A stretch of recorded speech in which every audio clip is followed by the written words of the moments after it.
МВР конечно еден месец по насилното киднапирање на екс-премиерот Груевски и депортирањето во Унгарија излезе со извештај.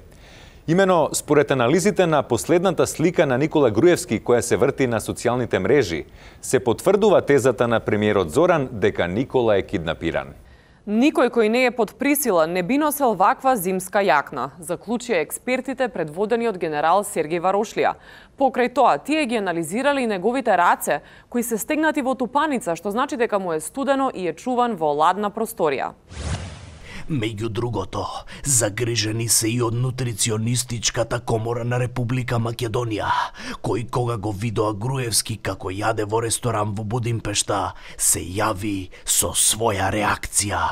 Според сликите може да забележиме дека тој има покачено килажа што може да е знак на јадење под стрес. Зголемената килажа може да влие негативно врз здравјето, а и стресот е еден од тивките убици. Велат нутриционистите. Тие му препорачуваат да избегнува ресторани каде што се служи пржена храна и да јаде повеќе зеленчуки и овошје. А ако е во можност и да вози велосипед покрај Дунав и да слуша унгарско New Wave техно.